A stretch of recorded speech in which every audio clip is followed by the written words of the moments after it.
दोस्तों, यह एक प्यार भरी मेरे जीवन की एक सच्ची दास्तां है, जिसने मुझे एक ऐसा शख्स दिया जिसके लिए मैं कुछ भी करने को तैयार था, जो मेरे दिल की गहराई तक गई, जिसके लिए मैं किसी और की तरफ भी नहीं देखता था।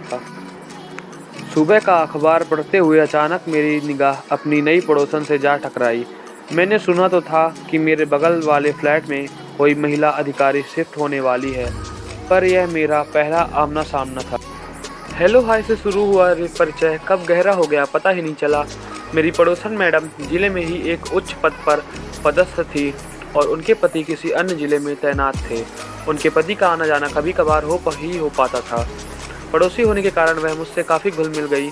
एक दिन उन्होंने टोक ही दिया कि तुम मुझे मैडम कहकर बात मत किया करो। मैंने कहा, मैडम मैं अभी एक विद्यार्थी हूँ और आप इस जिले में तैनात एक वरिष्ठ अधिकारी, आखिर हमारा क्या रिश्ता हो सकता है।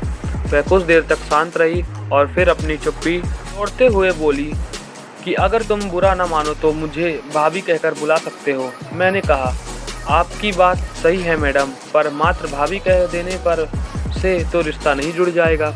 वैसे भी यह बड़ा नाजुक व प्यार भरा रिश्ता है, इस रिश्ते को निभा पाएंगी आप? उन्होंने अपनी आंखों ऊपर उठाई और मेरी आंखों में आंखें डालकर बोली, यह जरूरी तो नहीं कि हर रिश्ता खून से ही बनता हो।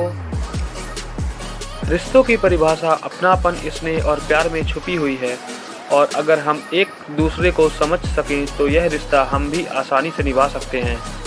उस दिन के बाद हम मुंह बोले देवर भाभी के रिश्ते में बंध गए। एक दिन सुबह सुबह उन्होंने मेरे दरवाजे पर दस्तक दी। गुड मॉर्निंग जनाब, विद्यार्थी जीवन में घोड़ी बेचकर सोना अच्छी बात नहीं है। अच्छे विद्यार्थियों की तरह अपने करियर पर ध्यान दीजिए और पढ़ाई लिखाई में जुट जाइए। इससे पहले कि मैं कुछ कहता, एक अपरिचित पर मधुर सी आवाज़ मेरे कानों से टकराई। नमस्ते अंकल, मेरा नाम प्रिया है और मैं कक्षा 11वीं में पढ़ती हूँ।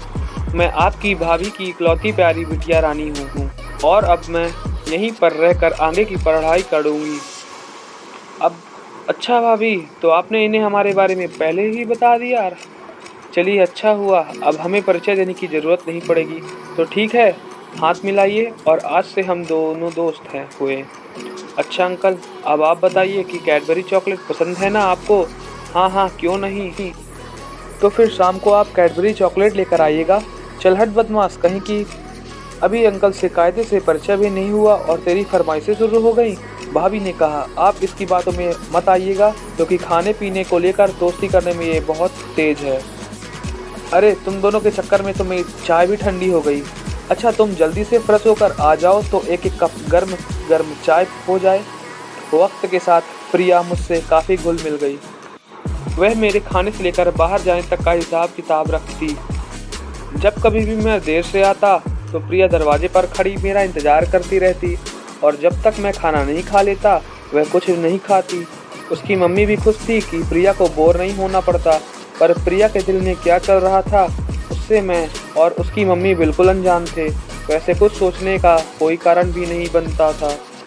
और इस तरह मेरी वीडियो का समापन होता है। अगर आपको मेरी वीडियो अच्छी लगी हो तो मेरी वीडियो को लाइक, सब्सक्राइब, कमेंट करना मत भूलिए और कमेंट में लिखिए जय हिंद।